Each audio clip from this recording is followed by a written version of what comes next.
Hello guys, welcome to our channel. This is Teja. అయితే రీసెంట్గా వైఎస్ఆర్సీపీ ఏదైతే ఒక సర్వే నమ్ముతుందో ఐపాక్ సర్వే, సో అదే సర్వేలో ఈసారి జగన్మోహన్ రెడ్డి గారు పులివెందుల్లో కూడా గెలవడం చాలా కష్టం అని చెప్తా ఉన్నారు కొంతమంది రాజకీయ విశ్లేషకులు. సో ఇదే అంశాన్ని మనతో పాటు డిస్కస్ చేయడానికి సీనియర్ జర్నలిస్ట్ జగదేవ్ గారు ఉన్నారు. నమస్తే సార్. నమస్తే. సో మరి ఐపాక్ సర్వేకి ఏమైనా సమాచారం ఉందా? పులివెందుల్లో మరి షర్మిల గారు పోటీ చేస్తే ఈసారి జగన్ గారు గెలవడం కష్టమని, లేకపోతే నార్మల్గానే జగన్ గారు గెలవరా? సో దీని గురించి టీడీపీ నాయకులు యనమల రామకృష్ణుడు కూడా మాట్లాడారు. సో దానిపైన మీ స్పందన ఏంటి? అంటే పులివెందులు అనేది వైఎస్ఆర్ ఫ్యామిలీకే కంచుకోట లాంటిది.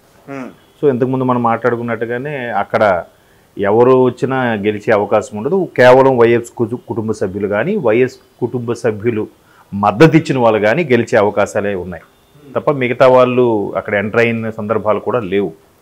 అయితే ఇప్పుడు మీరు అంటున్న ఈ వార్త ఏదైతే ఉందో అది ఐపాక్. ఒకప్పుడు పీకే గారు, ప్రశాంత్ కిషోర్ గారిదే ఐపాక్ అని కూడా అనేవారు. బట్ రీసెంట్గా చాలా ట్రెమండస్ చేంజెస్ కనిపిస్తున్నాయి.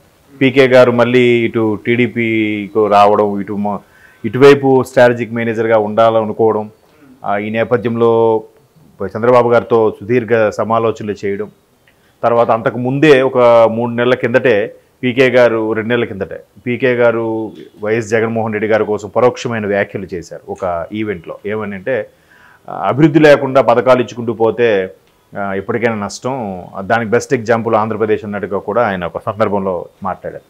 సో అప్పటి నుంచే ఎక్కడో చూచాయిగా చిన్న సంకేతాలు వినిపించాయి. అంటే ఇంకా ప్రశాంత్ కిషోర్ ఇక్కడ నుంచి జగన్మోహన్ రెడ్డి గారితో కలిసి పనిచేయరా, లేదా జగన్మోహన్ రెడ్డి గారే ప్రశాంత్ కిషోర్ గారిని వద్దనుకుంటున్నారా అనే మీమాంసలో ఉన్న అది తేటతెల్లం అయిపోయింది మొన్న చంద్రబాబు గారిని కలిసిన తర్వాత. అయితే అప్పుడు కలిసినప్పుడుగా రీసెంట్గా జరిగింది. బట్ ఇంతకుముందే సర్వే చేయించారు కదా, ఐపాక్ అనే సర్వే. అది ఐపాక్ నథింగ్ బట్ ప్రశాంత్ కిషోర్ గారు కదా. సో ఇప్పుడు అంత సొంత గడ్డ మీద కంచుకోట అనుకునే పులివెందుల్లో ఓడిపోతారు అని చెప్పడం, యనమల రామకృష్ణ గారు మాజీ స్పీకర్ అలాగే మాజీ మంత్రి ఆయన మాట్లాడడం అనేది కొంచెం దుమారం రేపుతోంది. ఎందుకంటే అధినాయకుడు అనేవాడే ఓడిపోతే పార్టీ పరిస్థితి ఏంటి? ఎందుకంటే మనం చాలా సినిమాల్లో కూడా చూస్తూ ఉంటాం. ఇప్పుడు రాజ్యాలు అయినప్పుడు కూడా ఫస్ట్ రాజును వధిస్తే రాజ్యాన్ని అంతా కూడా మనం కైవసం చేసుకున్నట్టే పూర్వం రాజులు యుద్ధాలు చేసేటప్పుడు. అలాగే ఇప్పుడు అధినాయకుడు అనేవాడే ఓడిపోతే నెక్స్ట్ పార్టీ పరిస్థితి ఏంటి కదా. And more over YS Sharmila గారు తెలంగాణ ఎన్నికల్లో పోటీ చేయకుండా కాంగ్రెస్కి మద్దతు ఇవ్వడంతో బయట నుంచి మద్దతు ఇవ్వడం, దానికి తోడు ప్రభుత్వ వ్యతిరేక ఓటును చీలిపోకూడకుండా ఉండడం కోసం ఆవిడ పోటీ చేయలేదు, కంటెస్ట్ చేయలేదు. ఎక్కడ ఆవిడ తరపు అభ్యర్థులు కూడా ఎవరు పోటీ చేయలేదు. సో దాని మీద చాలా రకాలుగా రూమర్స్ వచ్చాయి. ఆవిడ అమ్ముడుపోయారని, లేదంటే కాంగ్రెస్ కొన్ని తాయిలాలు ఇవ్వజూపిందని, లేదంటే ఎలక్షన్స్ తర్వాత కొన్ని రకాల పదవులు ఇచ్చే అవకాశం ఉందన్నట్టుగా ఓవరాల్గా ఇవన్నీ కలిపి వెరసి ఇప్పుడు ఆంధ్ర పీసీసీ చీఫ్గా షర్మిల గారిని నియమించే అవకాశం ఉంది. అందుకే కాంగ్రెస్ అధిష్టానం మొగ్గు చూపుతోంది అన్నట్టు కూడా వార్తలు వస్తున్నాయి. దానికి ధీటుగానే షర్మిల గారి శ్రేణు వర్గాల వాళ్ళు ఏం చెప్తున్నారంటే, ఆమె అట్లా తీసుకుంటే రాజకీయ నేపథ్యంలో అన్నైనా తండ్రి అయినా ఎవరైనా సరే రాజకీయాల్లోకి వచ్చేసరికి ఖచ్చితంగా బుర్ర జల్లాలి, దుమ్మెత్తిపోయాలి. కాబట్టి అలా కాకుండా ఏఐసీసీలో ఏదో కీలకమైన పదవిని అడుగుతున్నట్టుగా కూడా సమాచారం ఉంది. ఎందుకు విజయమ్మ గారు, షర్మిల గారు తెలంగాణ వచ్చేసాక ఆంధ్రాని విడిచిపెట్టి కాదు, ఇక్కడ స్టే చేస్తున్నారు. విడిచిపెట్టి అని అనకూడదేమో. స్టే చేసినప్పుడు వైఎస్ విజయమ్మ గారు కూడా వైఎస్ఆర్సీపీకి గౌరవ అధ్యక్షుల పదవికి రాజీనామా చేసి, ఇకపై నేను బిడ్డతోనే ఉంటా, ఎంతవరకు బాబుతో ఉన్నా, ఇకపై బిడ్డతో ఉంటా, బిడ్డకి సపోర్ట్ ఇవ్వాలనుకుంటున్నా అన్నట్టు కూడా వ్యాఖ్యలు చేశారు. ఇప్పుడు మళ్ళీ షర్మిల గారు బ్యాక్ టు ఆంధ్ర వచ్చి పీసీసీ చీఫ్ అయితే ఖచ్చితంగా కాంగ్రెస్ అధిష్టానం కానీ మరో రకంగా కానీ ఆయనకు ధీటుగా పోటీగానే పెడుతుంది, లేదంటే ఆవిడకి చెందిన అభ్యర్థులైనా అక్కడ పోటీకి నిలబెట్టే అవకాశం ఉంటుంది కదా. అలా నిలబెట్టినప్పుడు ఏమవుతుందంటే ఖచ్చితంగా ఆవిడ విమర్శలు చేయాలి, అన్నయ్యని చూడకుండా ఏదో ఒకటి చెప్పాలి, మాట్లాడాలి పార్టీ తరపున.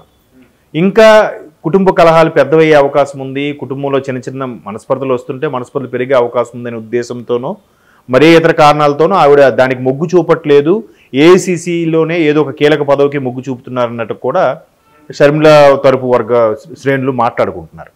మేబీ అయినా అయ్యుండొచ్చు, అంతే కదా. ఇప్పుడు ఎన్ని అనుకున్నా అన్నయ్య అంటే కీలక పదం అంటే ఏసీసీ సభ్యురాలుగా కానీ కాంగ్రెస్ వర్కింగ్ కమిటీ సభ్యురాలుగా కానీ ఉన్నారనుకోండి, ఆ హోదా వేరు ఉంటుంది, నేషనల్ లెవెల్లో ఉంటుంది కదా. పీసీసీ చీఫ్ అంటే కేవలం ఒక రాష్ట్రానికి ఇన్ఛార్జ్, ఓకే.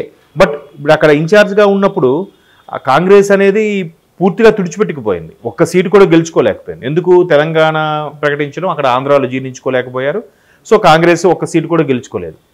తర్వాత ఎవరెవరో చిన్న రఘువీరారెడ్డి లాంటి వాళ్ళు ఎవరెవరో నిలబడ్డారు, కానీ తర్వాత పూర్తి స్థాయిలో ఇది అవ్వలేకపోయారు. సో ఇప్పుడు ఈవిడ ఉంటే ఎంతవరకు ఓటింగ్ పర్సంటేజ్ తీసుకురాగలుగుతారేమో, కానీ సీట్లు తెచ్చుకోవడం మాత్రం చాలా కష్టతరం. ఎందుకంటే ప్రభుత్వ వ్యతిరేకతతో ఆల్రెడీ టీడీపీ జనసేన బాగా పుంజుకున్నాయి, ఈసారి గవర్నమెంట్ ఫామ్ చేస్తా అని almost all 90% of people fix అయిపోయారు కదా. సో ఇప్పుడు ఈవిడ వెళ్ళిన తర్వాత ఈవిడ కనీసం ఒక సీటు కూడా తెచ్చుకోకపోతే, ఓటింగ్ పర్సంటేజ్ కానీ పెంచుకోకపోతే ఈవిడికి మళ్ళీ ఇబ్బందేగా. ఈ సెంట్రల్ అధిష్టానం దగ్గర ఇమేజ్ బ్యాడ్ అవుతుందిగా. అంటే రాజావారి అమ్మాయిగా మీకు ఎంత ఇమేజ్ ఉంది ఏంటి, రాజశేఖర్కి ఎంత ఇమేజ్ ఉంది అనే మీమాంసలో కాంగ్రెస్ కూడా ఈమెని అంతగా పట్టించుకోకపోవచ్చు కదా. సో ఇవన్నీ కారణాల వల్ల మేబీ ఆవిడ పీసీ చీఫ్ వద్దని ఉండొచ్చు, అదొక రీజను. నెక్స్ట్ సొంత అన్న మీద కూడా పోటీ చేయాలి. మీరు అన్నట్టు పులివెందుల్లో ఆవిడే పోటీ చేసింది అనుకుందాం వైఎస్ కుటుంబ సభ్యురాలుగా. అప్పుడు ఖచ్చితంగా ఎవరు గెలుస్తారు? జగన్మోహన్ రెడ్డి గెలుస్తారా, షర్మిల గారు గెలుస్తారా? చెప్పలేం. అప్పుడు ఏమవుద్దంటే తెలంగాణలో కామారెడ్డి నియోజకవర్గంలో అవుద్ది. కామారెడ్డిలో ఏమైంది? కేసీఆర్ గారు రేవంత్ రెడ్డి గారు పోటీ పడింది. నేనైతే షర్మిల గారు కాంగ్రెస్ పార్టీ నుంచి పోటీ చేస్తే గెలుస్తారని నేను అనుకుంటున్నాను. అనుకోవచ్చు, కానీ కాంగ్రెస్ పరంగా అక్కడ ఆంధ్రాలో కాంగ్రెస్కి అంత స్థానం లేదని నా అభిప్రాయం కదా. ఎందుకంటే 2014లో 2013 డిసెంబర్లో తెలంగాణ ప్రకటించినప్పటికీ 14లో అధికారికంగా అంటే రాజ్యాంగపరంగా విడగొట్టారు. దాన్ని జూన్ 2న మళ్ళీ తెలంగాణ ప్రభుత్వం వచ్చాక దాని సెలబ్రేషన్స్ చేసుకుంటారు. ఆ విషయం పక్కన పెడితే కేవలం 2014లో విడగొట్టిన తర్వాత 29వ రాష్ట్రం ఏంటంటే అందరికీ ఈ విషయం నేను చాలా సందర్భాల్లో చెప్పాను. 29వ రాష్ట్రం ఆంధ్రప్రదేశే అంటాను నేను, తెలంగాణ అనలేం. ఎందుకంటే తెలంగాణ అన్నీ వడ్డించిన విస్తరి, ఇది క్యాపిటల్ ఉంది, అన్ని వనరులు ఉన్నాయి, ఒక మహానగరం ఉంది. ఈ తెలంగాణకి 80% ఆఫ్ రెవెన్యూ జనరేట్ చేసేది ఈ మహానగరమే కదా. సో అక్కడ ఆంధ్రాకు వెళ్తే ఏమైంది? అక్కడ క్యాపిటల్ లేదు, మౌలిక సదుపాయాలు లేవు, అన్నీ సమకూర్చుకోవాలి. అట్లా ఏమీ ఖాళీగా ఉన్న విస్తరిలాగా అయిపోయింది, ఎగిరెగిరి పడింది, దాని మీద ఏమి వెయిట్ కూడా పెట్టలేదు. సో అలా వదిలేశారని ఆంధ్రులందరికీ కోపం రావడం. సో కాంగ్రెస్ ఒక్క సీటు కూడా గెలుచుకోలేకపోయింది 2014లో. అప్పుడు ప్రజలందరూ కూడా అభివృద్ధి మీద దృష్టి పెట్టారు కాబట్టి చంద్రబాబు గారు ఏకగ్రీవంగా ముఖ్యమంత్రి అయిపోయారు. పక్కన పెట్టండి. అంటే ఇప్పుడు మళ్ళీ కాంగ్రెస్ను మళ్ళీ పుంజుకునే అవకాశం ఇచ్చినా కూడా ఆంధ్రులు అది మర్చిపోవట్లేదు కదా. మర్చిపోవట్లేదు కాబట్టే కాంగ్రెస్లో నుంచి పోటీ చేసినా కూడా ఎంతవరకు సపోర్ట్ చేయగలుగుతారు అనేది చెప్పలేం.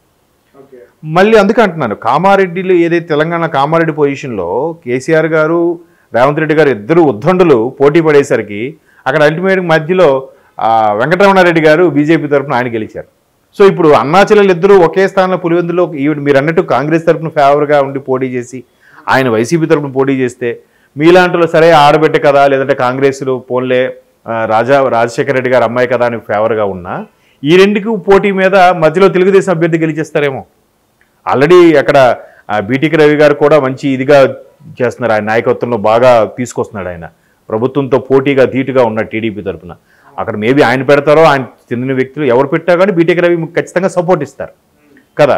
సో అల్టిమేట్గా వీళ్ళిద్దరు కొట్టుకోవడం వల్ల ఆ మధ్యలో ఆ టీడీపీ అభ్యర్థి గెలుస్తారేమో, ఎవరు చెప్పగలరు? అంటే మీరు అన్నదానికి నేను ఓట్లు చీలిపోతాయి అంతే కదా. ఇప్పుడు రాజశేఖర రెడ్డి గారి అబ్బాయి, రాజశేఖర రెడ్డి గారి అమ్మాయి, రెండు కళ్ళు ఏ కన్ను ప్రాధాన్యత అంటే ఏం చెప్తాం? ఇప్పుడు రేపు పొద్దున వైఎస్ విజయమ్మ గారి పరిస్థితి కూడా అదేగా. ఖచ్చితంగా అంటే బిడ్డ వైపే సపోర్ట్ ఉంటారు అనుకుంటున్నాను. ఎందుకంటే ఆవిడ గౌరవ అధ్యక్ష పదవికి రాజీనామా చేసినప్పుడు కొన్ని వ్యాఖ్యలు చేశారు. అంటే అర్థమైతే అదే, నేను ఇంకెక్కడ ఇమ్మడలేకపోతున్నాను అన్నట్టుగా, అక్కడ బిడ్డకి దగ్గరికి వెళ్ళిపోతున్నాను, సపోర్ట్ ఇస్తున్నాను అన్నట్టుగా మాట్లాడారు కాబట్టి సో ఆవిడ కూడా బిడ్డగా సపోర్ట్ ఇవ్వచ్చు. సో ఈ మహిళా ఓట్లు లేదంటే ఒక అమ్మాయిగా రాజశేఖర రెడ్డికి బిడ్డగా ఫేవర్గా ఉంటే ఇంకా షర్మిల గారికి జగన్ గారి కన్నా ఒక 2-3 ఓట్లు ఎక్కువ వచ్చే అవకాశం ఉందేమో. బట్ అల్టిమేట్గా మధ్యలో ఉన్న టీడీపీ ఉన్న వ్యక్తి లాభపడతారని నాకు అనిపిస్తుంది. అలా అయితే ఖచ్చితంగా జగన్మోహన్ రెడ్డి గారు మీరు అన్నట్టు ఆ ఐప్యాక్ ఏదైతే ఉందో ఐప్యాక్ సర్వే కానీ నిజమయ్యే ఛాన్సెస్ ఉన్నాయి. షర్మిల గారు పీసీసీ చీఫ్ అయ్యి అక్కడ పోటీ చేసినా చేయకపోయినా పీసీసీ చీఫ్గా అయినా కూడా ఆయన ఓడిపోవడానికి ఎక్కువ అవకాశాలు ఉన్నాయి. Okay sir, thank you so much. Thank you.